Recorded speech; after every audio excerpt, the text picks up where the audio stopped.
The weight of invisibility is something only the abandoned truly understand. If you're listening to this and you know what it feels like to be nobody's child, to exist in spaces where people look through you instead of at you, to wonder if anyone in this world would notice if you simply disappeared, then this story is for you. Because what I'm about to tell you isn't just about inheritance or discovery. It's about finding out that even when the world made you feel like you came from nothing, you actually came from women who fought like hell to make sure you'd survive. Women who loved you before they ever met you. Women whose blood runs through your veins carrying strength you didn't know you had. And sometimes that truth arrives in an envelope you weren't expecting, on a day when you thought your story was already written, when you believed the best you could hope for was just getting by. But getting by isn't the same as having a home, and this is a story about finally understanding the difference. The morning I turned 19, I woke up in the same narrow bed I'd slept in since I was 6 years old, in a room I shared with 3 other girls at Riverside Children's Home in Sacramento, California. The walls were painted that institutional beige that's supposed to be calming, but just feels like giving up, and my belongings fit into 2 plastic storage bins shoved under my bed, because when you're a ward of the state, you learn early that nothing really belongs to you, not even the space you occupy. Today was different, though. Not because it was my birthday. Nobody at Riverside made a big deal about birthdays unless you were under 10 and still believed celebrations mattered, but because today was the day I aged out of the system. 19 meant I was officially an adult in the eyes of the law, which also meant I was officially no longer anyone's responsibility, no more caseworkers pretending to care during monthly check-ins, no more group therapy sessions where we all sat in a circle and lied about our feelings, no more anything, except whatever I could figure out on my own with the $73 I'd saved from my part-time job at the grocery store, and absolutely no idea where I was going to sleep tomorrow night. Mrs. Chen, the house manager who'd worked at Riverside longer than I'd been alive, knocked on my door at 8 in the morning with the same expression she always wore when delivering bad news disguised as procedure, a tight smile that never reached her eyes, and a manila folder tucked under her arm like a shield. She told me I had until 5 o'clock to clear out my things and meet with the transition counselor, who would explain my options, which was code for handing me a list of homeless shelters and telling me good luck. The other girls in my room were still asleep or pretending to be, and I was grateful for that, because I didn't want to see pity in their faces or worse, relief that it was me leaving and not them, not yet anyway, though their turn would come soon enough because that's how this place worked. It chewed through childhoods and spit out damaged adults who were expected to somehow know how to function in a world that had never wanted them in the first place. I packed my bins in silence, folding the few clothes I owned, the donated jeans that never quite fit right, the t-shirts with logos from charities I'd never heard of, the single winter coat that was 2 sizes too big but warm enough to keep me alive if I ended up sleeping outside. At the bottom of my second bin, wrapped in an old pillowcase, I found the only thing I had from before Riverside, a stuffed rabbit with one missing eye that some nurse had tucked into my arms when I was brought to my first foster home at age 3, after my mother overdosed in a motel room and left me sitting on the bathroom floor for 2 days before anyone found us. I didn't remember my mother's face or her voice or anything about her, except what social workers had told me over the years. She was young, she was sick, she tried her best until she couldn't anymore, and those facts were supposed to be enough to build an identity on, but they never were. The rabbit smelled like old fabric and lost time, and I almost threw it away because what's the point of carrying reminders of things you can't remember? But at the last second, I shoved it back into the bin, because maybe someday I'd want proof that I'd existed before this moment, before I became just another statistic about foster care failures. Before I share what happened when I sat down with that transition counselor, I want to pause and ask you something. If you're still listening to this story, if something about it resonates with you, would you do me a favor and write in the comments where you're listening from? What city, what country? Because I want to know that these words are reaching people who understand what it means to feel invisible. And also hit that subscribe button if you haven't already, because there's more to this story than you might expect, and I promise you won't want to miss where it goes. The counselor's office was on the first floor, a cramped room that smelled like coffee and defeat, and when I walked in carrying my 2 bins like some kind of pathetic homeless person, which I guess I technically was now, She looked up from her computer with the practiced sympathy of someone who'd seen hundreds of kids like me cycle through this exact same situation. Her name was Monica, mid-40s with tired eyes and a voice that stayed carefully neutral no matter what she was saying, and she gestured for me to sit down in the chair across from her desk while she pulled up my file on her screen, scrolling through 19 years of my life reduced to data points and case notes. She went through the standard speech about transitional housing programs that had 6-month waiting lists, job placement services that only worked if you had reliable transportation, which I didn't, educational grants that required a permanent address, which I also didn't have, and throughout this entire recitation of things that were theoretically available but practically useless, I just nodded and pretended to take notes in a notebook I'd found in the donation bin, letting her words wash over me like background noise, because I'd already accepted that I was on my own, and no amount of programs or services was going to change that fundamental truth. But then Monica did something unexpected. She stopped mid-sentence, looked at me with something that might have been actual concern rather than professional obligation, and said there was one more thing in my file, something that had arrived 3 weeks ago, but she'd been instructed not to mention it until today, until I was officially aged out and legally able to make my own decisions without state interference. She pulled out an envelope from a locked drawer in her desk, cream-colored and thick, with my name written across the front in handwriting that belonged to someone from a different era, someone who'd learned penmanship when it still mattered, and she slid it across the desk toward me with an expression I couldn't quite read. The return address said Holloway and Partners, Legal Services, Redding, California, which meant nothing to me because I'd never been to Redding and didn't know any lawyers, and for a moment I just stared at this envelope like it might explode if I touched it, because good things didn't just show up in my life, especially not in official-looking envelopes from law firms. Monica explained that the firm had contacted Riverside several weeks ago with instructions to deliver this envelope to me on my 19th birthday, or the day I left state care, whichever came first, and that they'd verified it was legitimate and not some kind of scam, though she admitted she had no idea what was inside because attorney-client privilege meant they couldn't disclose the contents even to my caseworkers. My hands shook as I picked up the envelope and felt the weight of it, substantial and real. And when I broke the seal with my thumb, I felt like I was opening a door to a room I didn't know existed. Inside was a letter, 3 pages long, handwritten on expensive stationery that felt almost like cloth, and a small black and white photograph that had been carefully preserved in a plastic sleeve. The photograph showed a woman who must have been in her 70s, standing in front of what looked like a farmhouse with mountains visible in the background, and she had my eyes, the exact same shape and spacing, which was impossible because I'd never seen anyone who looked like me before. I'd spent my entire life being a genetic orphan with no mirror anywhere in the world, except my own reflection.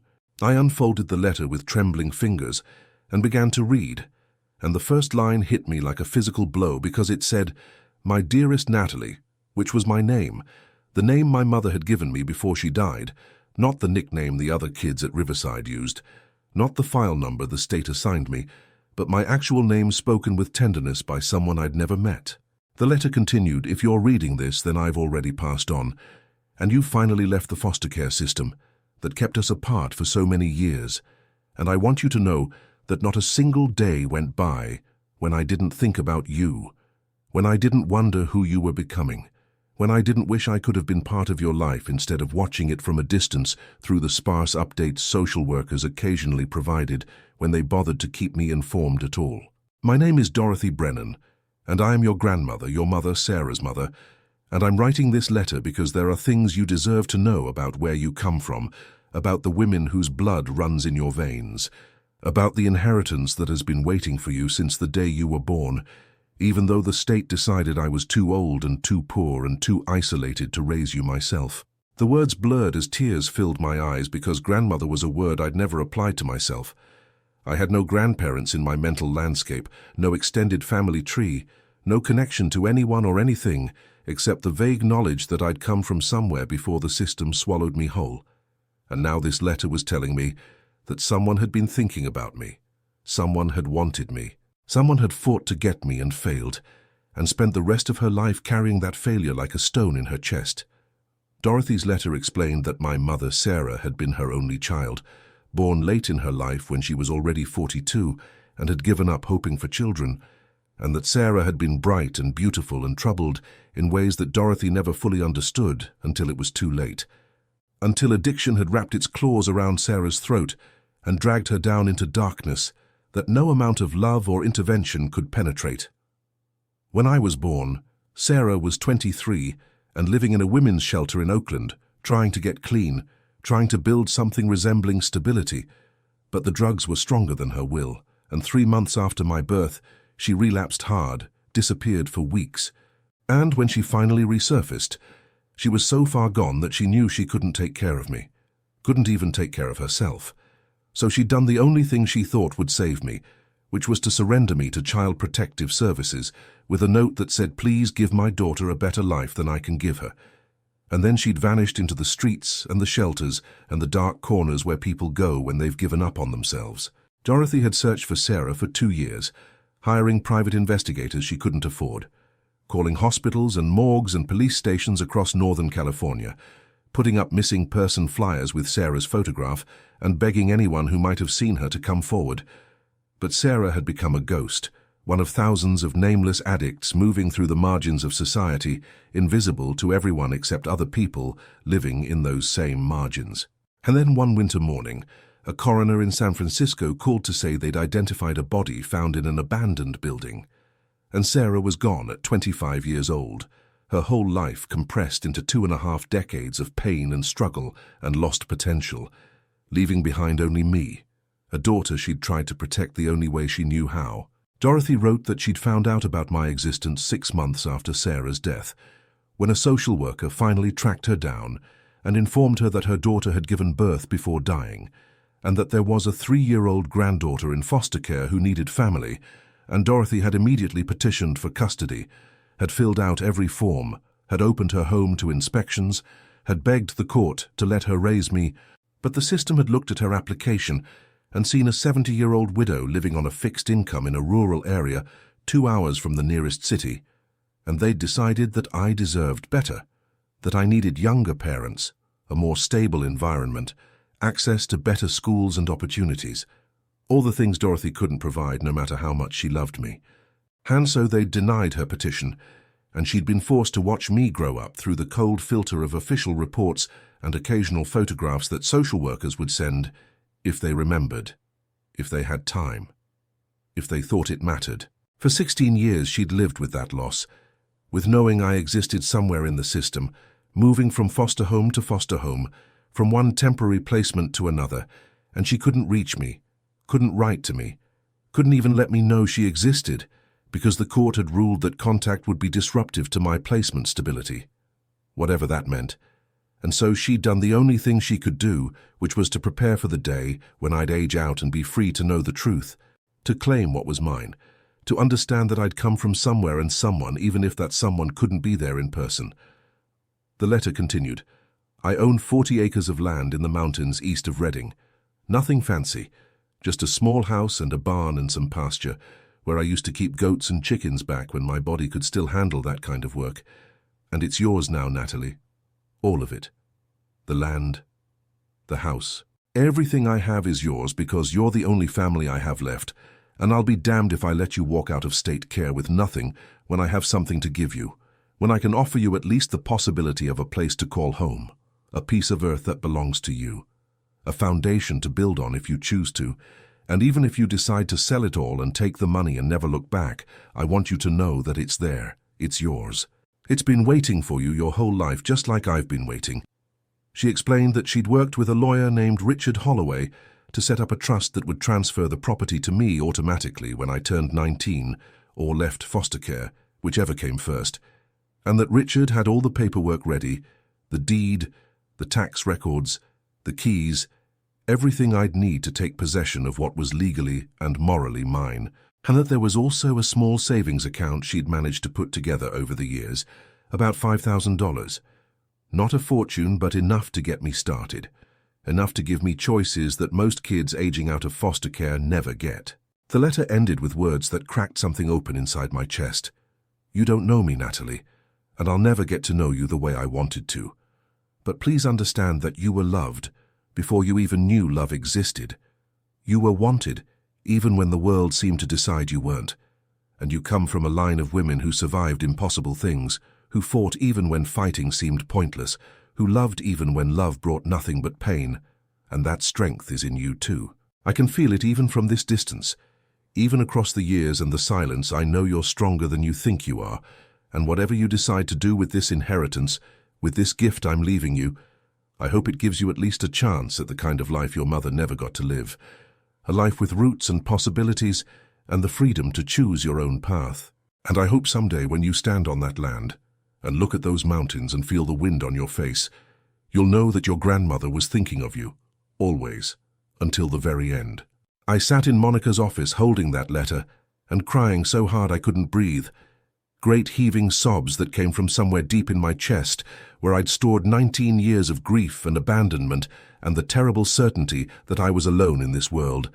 And Monica just sat there quietly, not trying to comfort me or make it better, just bearing witness to this moment when everything I thought I knew about myself turned out to be incomplete, when the story I'd been telling myself about being nobody's child revealed itself to be only part of a much larger truth. When I finally calmed down enough to speak, I asked Monica what I should do, and she said something I'll never forget. She said, "This is the first decision in your life that's entirely yours to make. Nobody can tell you what to do with this gift. You get to choose. And that's a kind of power you've never had before. So take your time, think about what you want, and then decide." I looked at the photograph of Dorothy again, studied her face with its deep lines and tired eyes, and hint of a smile that suggested she'd known both joy and sorrow in equal measure. And I thought about the 40 acres waiting for me in the mountains, the house I'd never seen, the land that had my name on it, and for the first time in my life I felt like I had something to move toward instead of just something to run from. And that shift, that tiny crack in the wall of hopelessness I'd built around myself, that was the beginning of everything that came after. That was the moment I stopped being a victim of circumstances and started being the author of my own story, imperfect and frightening and uncertain as that story might be. I called Richard Holloway's office from Monica's phone, my voice still shaky from crying, and when he answered, he sounded exactly like his photograph on the law firm's website, professional but warm, the kind of person who'd chosen to work in a small town because he actually cared about helping people, rather than just making money. He told me that Dorothy had passed away 4 months ago, peacefully in her sleep at age 86, and that she'd spent her final years making sure everything was in order for this moment, for the day when I'd finally be old enough to claim what she'd left me. And he said he'd been hoping I'd call because he had a box of things Dorothy wanted me to have, personal items that weren't part of the legal estate, but were important nonetheless. Things that would help me understand who she was and where I came from. We arranged to meet the following week at his office in Reading, which gave me time to figure out how I was going to get there since I didn't have a car or money for a bus ticket. But when I mentioned this to Monica, she did something unexpected again. She told me that Riverside had a small emergency fund for transitional expenses, and she could authorize a bus ticket and a modest travel stipend. And while she couldn't officially tell me this was a good idea, she could tell me off the record that if she were in my position, she'd absolutely go see what my grandmother had left me before making any other decisions about my future. So that's what I did. I took the bus from Sacramento to Reading on a gray November morning, watching California's Central Valley slide past the window, flat farmland giving way to rolling hills and then to the foothills of the Cascades, everything getting greener and wilder the farther north we traveled. And I felt like I was traveling not just through space but through time, back toward something ancient and essential, toward roots I didn't know I had. Richard Holloway's office was in a small professional building on the edge of downtown Reading, and when I walked in, carrying my 2 plastic bins because I still had nowhere to leave them, he greeted me with genuine warmth, shaking my hand and telling me how much I looked like my grandmother around the eyes and mouth, and hearing that made me feel like I was finally part of something, like I had a lineage and a context, instead of just being a random person who'd appeared in the world with no connection to anyone. He spread out the legal documents on his desk, walking me through the property transfer papers, the deed that now had my name on it, the tax records showing the land was paid off with no liens or debts, the bank account information with the $5,000 Dorothy had saved, and as he explained each document, I felt the weight of it settling on my shoulders. Not crushing me, but anchoring me, giving me substance and solidity I'd never had before. Then he brought out the box Dorothy had left, a sturdy wooden crate about the size of a small suitcase, and he set it on the desk between us and said, "This is yours to open whenever you're ready." And I appreciated that he wasn't hovering or trying to manage my emotions. He was just facilitating this connection between me and a grandmother I'd never met, acting as a bridge across the gap death had created. I opened the box slowly, not sure what I'd find, and inside was a collection of items that told the story of Dorothy's life and my mother's life, and by extension my own life, the threads that connected us across time and loss. There were photograph albums, dozens of them, documenting Dorothy's life from her own childhood through her marriage to a man named Frank, who died when my mother was 12, through Sarah's childhood and adolescence, pictures of a smiling little girl who gradually transformed into a troubled teenager with haunted eyes, and then pictures of Sarah as a young adult, fewer of these, taken from a distance like Dorothy had been trying to document her daughter's life without Sarah knowing, without pushing too hard and driving her further away. There were letters, bundles of them tied with string. Letters Dorothy had written to Sarah over the years that had been returned unopened. Letters full of love and concern, and desperate attempts to reach a daughter who'd stopped answering, who'd cut herself off from family in the way addicts often do when their shame becomes too heavy to carry around people who remember who they used to be. There was a baby book, pale blue with yellowed pages, and when I opened it I found my mother's handwriting, shaky and uneven, documenting the first 3 months of my life, my birth weight, my first smile, the date I rolled over for the first time, all the normal milestones mothers record when they're trying to convince themselves they can do this. They can be the parent their child deserves. And seeing my mother's writing, knowing she'd cared enough to document these moments, even as she was losing her battle with addiction, that broke something in me and rebuilt it stronger, because it meant I'd been loved, even if that love hadn't been enough to save either of us. There were other items too. A silver bracelet that had belonged to Dorothy's mother, a necklace with a small pendant shaped like a dove that Dorothy had apparently worn every day, some books with Dorothy's notes in the margins, novels and poetry and journals about homesteading and self-sufficiency, evidence of a woman who'd lived deliberately and thoughtfully, even in isolation, who'd found meaning in simple things, in the land and the seasons and the work of her hands. At the bottom of the box was another envelope, this one addressed to me in Dorothy's handwriting, and Richard explained that she'd written this letter separately from the one that had been delivered to Riverside. This one was meant to be read after I'd seen the legal documents and understood what she'd given me, after I'd had time to process the reality of the inheritance and was ready to hear what she wanted to say about it. I opened it there in Richard's office with him tactfully pretending to review papers while I read, and Dorothy's words were both simpler and more profound than the first letter she wrote. "Dear Natalie, if you're reading this, then you've made it to Reading, and you've seen the paperwork and you know that 40 acres in the mountains now belongs to you. And I want to tell you about that land, because it's not just property, it's a piece of my heart. It's where I lived for 43 years after Frank died, where I raised goats and chickens and kept a garden, where I learned to be alone without being lonely, where I found peace after losing everything I'd thought my life would be. And I'm giving it to you not because I think you have to live there or work it the way I did, but because I want you to have a choice. I want you to have options. I want you to know that even though this world was cruel to you and your mother, even though the system failed you both in different ways, you still have something solid to stand on. You still have a place that's yours if you want it, and if you don't want it, if you decide to sell it and use the money to build a different kind of life, that's okay too. I won't haunt you, I promise." She'd written that last part with what I imagined was a smile, "But I hope you'll at least go see it once before you decide.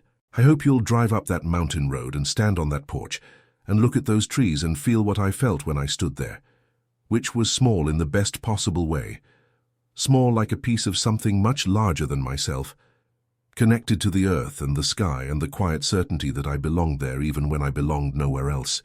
Richard drove me to the property the next day, his truck climbing a narrow winding road that cut through dense forest, Douglas fir and ponderosa pine pressing close on both sides, and after about 40 minutes, we turned onto an even narrower dirt road marked by a hand-painted sign that said Brennan. And my heart started hammering, because this was real. This was happening. I was about to see the place my grandmother had loved, the place that now belonged to me. The road opened into a clearing, and there it was. A small wooden house painted faded green with a metal roof and a wide front porch surrounded by open pasture that rolled up toward the mountain behind it. And beyond the pasture stood the barn, red paint peeling but structure still solid. And beyond that, the forest rose up the slope into territory so wild and untouched it looked like something from before humans existed, primeval and indifferent and strangely comforting. Richard parked near the house and handed me a set of keys, told me to take my time. He'd wait in the truck, and I walked up to the porch on shaking legs, feeling like I was stepping into a dream or a memory that wasn't mine, but somehow still belonged to me. The key turned smoothly in the lock, and the door swung open, and I stepped into Dorothy's house, into the smell of old wood and dust, and the faint, lingering scent of something herbal, maybe lavender or sage, and the first thing I noticed was how quiet it was. Not empty quiet, but full quiet, the kind of silence that holds presence rather than absence, like the house was waiting for someone to come home. The interior was simple: a living room with a stone fireplace and handmade bookshelves, a kitchen with ancient appliances but good bones, 2 small bedrooms, and a bathroom with fixtures that probably hadn't been updated since the 1970s. Everything clean and orderly, like Dorothy had known she was leaving, and wanted to make sure whoever came after would find things in good condition. I walked through the room slowly, touching things, opening drawers, finding evidence of a life lived with intention, cookbooks with recipes written in the margins, garden journals documenting what had been planted and harvested each year, sketchbooks full of drawings of plants and birds and mountains, the work of someone who'd paid attention to the world around her, who'd found beauty in ordinary things. In Dorothy's bedroom, I found more photographs on the dresser, including one of Sarah holding me as a newborn, and I picked it up and stared at my mother's face, younger than I was now, terrified and tender at the same time. And I understood for the first time that she'd done the best she could with what she had, that giving me up wasn't abandonment, but an act of desperate love, the only gift she could give me when her own life was falling apart. I sat on Dorothy's bed holding that photograph, and I let myself cry again. But this time it wasn't grief exactly. It was something more complicated, a mixture of sorrow for what had been lost and gratitude for what had been preserved, for the fact that Dorothy had saved these fragments of my mother's life and my early childhood, had kept them safe so that someday I could know where I came from, could see that I'd been part of something before the system erased my history and left me floating untethered through childhood. I went outside and walked the property, following fence lines that sagged but still held, walking through the barn where Dorothy's tools still hung on the walls, organized and ready for use, exploring the pasture where grass grew tall and wild now that there were no animals to keep it trimmed. And everywhere I looked, I could feel Dorothy's presence, the work she'd done, the care she'd taken, the life she'd built in this isolated place far from everything except what mattered to her.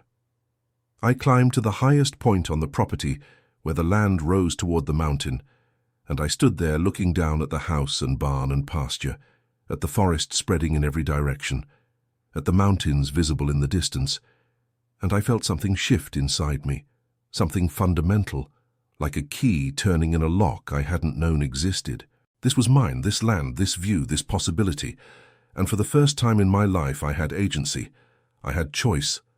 I could decide what came next instead of just accepting whatever scraps the world offered, and that realization was terrifying and exhilarating in equal measure, because freedom is heavy when you've never had to carry it before, when you've spent your whole life being told what to do and where to go and who you were allowed to be. I thought about Sacramento, about the transitional housing programs and minimum wage jobs, and the grinding survival that awaited me there. And I thought about this place, this 40 acres of wild land that needed work and attention, that offered no guarantees but also no limits except the ones I set for myself. And the decision suddenly seemed obvious, not easy but obvious, because staying in the city meant remaining nobody, just another aging out foster kid swallowed by statistics, while coming here meant becoming somebody, claiming an identity and a heritage, and a future that actually belonged to me. I went back to Richard's truck and told him I wanted to stay. I wanted to make this work, and he nodded like he'd expected that answer. And he spent the next hour teaching me the basics, how to turn on the propane for the stove, where the well pump was and how to prime it, how to check the septic system, practical things that would keep me alive while I figured out everything else. He also gave me contact information for neighbors, a family named Peterson, who lived about 3 miles down the mountain and who'd been friends with Dorothy, who'd checked on her regularly toward the end, and who'd promised to help me if I needed anything. And he emphasized that mountain communities worked differently than cities. People looked out for each other because isolation meant you couldn't afford to be indifferent to your neighbor's welfare, and that I shouldn't be afraid to ask for help when I needed it, because refusing help was actually more offensive than accepting it. Over the following weeks, I settled into a rhythm of learning how to live in this house that creaked and settled at night, learning to maintain the systems that kept water flowing and lights working, learning to identify the birds and animals that moved through the property, deer and foxes, and once a black bear that wandered past the barn in the early morning while I watched from the porch holding my breath. The Petersons came by and welcomed me with groceries and firewood and offers of assistance that I accepted gratefully, and they told me stories about Dorothy, how she'd helped them when they first moved to the mountain years ago, how she'd taught their children to identify edible plants and track animals, how she'd been respected in the small community of people who lived scattered through these hills. And hearing these stories made me understand that I'd inherited more than just land. I'd inherited a legacy of generosity and resilience that people remembered and honored. I started fixing up the property slowly, working within the limits of my $5,000 budget, replacing broken fence posts, clearing brush, organizing the barn, small projects that gave me a sense of progress and purpose. I also started reading Dorothy's journals more carefully, learning about the plants she'd grown, the cycles of planting and harvesting, the way she'd thought about the land, not as something to exploit, but as something to partner with, to tend and nurture and learn from. And I began to see the property differently, not just as 40 acres of dirt and trees, but as a living system that I could become part of if I paid attention, if I listened, if I treated it with the respect it deserved. Winter came hard that first year, snow falling deep enough to cut me off from the outside world for days at a time, and I learned to prepare for isolation, to stock food and firewood, to be comfortable with silence and solitude, to find contentment in simple routines of feeding the fire and cooking meals, and reading by lamplight when the power went out. And those months of winter taught me that loneliness and aloneness weren't the same thing, that I could be by myself without being lonely, because I was finally in a place where I belonged, where my presence made sense, where I wasn't just taking up space, but actually inhabiting a life that fit me. By spring, I'd decided to start small-scale farming, using Dorothy's garden plots to grow vegetables, and the Petersons helped me get started, teaching me about soil preparation and frost dates, and which varieties would thrive at this elevation.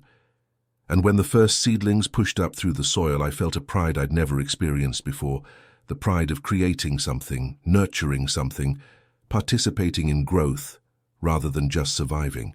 I also started connecting with other young farmers in the area, people who'd chosen this kind of life deliberately, who valued self-sufficiency and sustainability and the hard physical work that most people avoided. And I found a community I hadn't known I was looking for, people who accepted me without needing to know my whole history, who judged me by my willingness to work and learn rather than by my traumatic past, and that acceptance was healing in ways I couldn't have predicted. 2 years after arriving on the mountain, I was living a life that would have been unimaginable to the 19-year-old girl sitting in Monica's office holding Dorothy's letter. I had a garden that produced enough vegetables to sell at the local farmers market. I had chickens that provided eggs for myself and neighbors.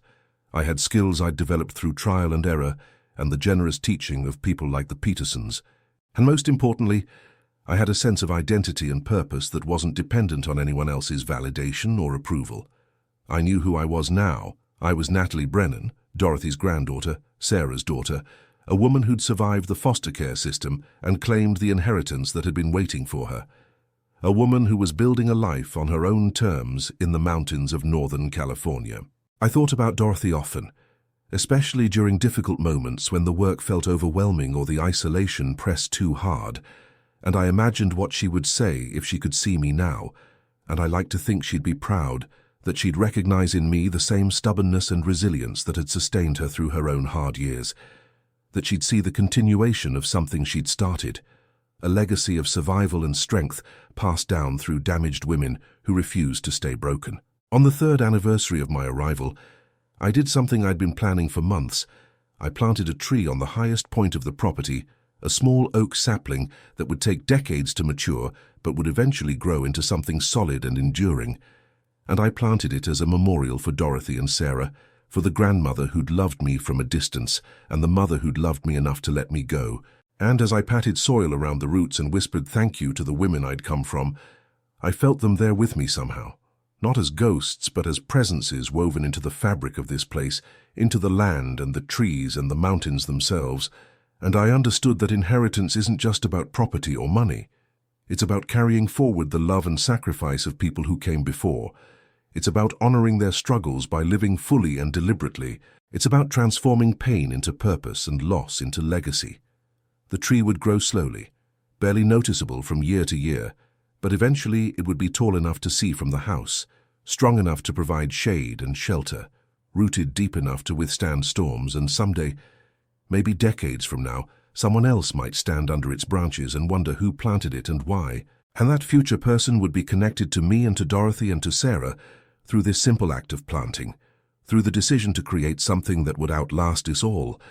And that thought, that vision of continuity stretching forward into an unknown future, that was enough, that was everything. That was the inheritance I'd received and the inheritance I'd someday pass on, not just land or possessions, but the understanding that we're all connected across time by the choices we make to love and to hope and to plant trees we might never sit under. And standing there on my mountain with dirt under my fingernails and tears on my face, I finally understood what it meant to be home.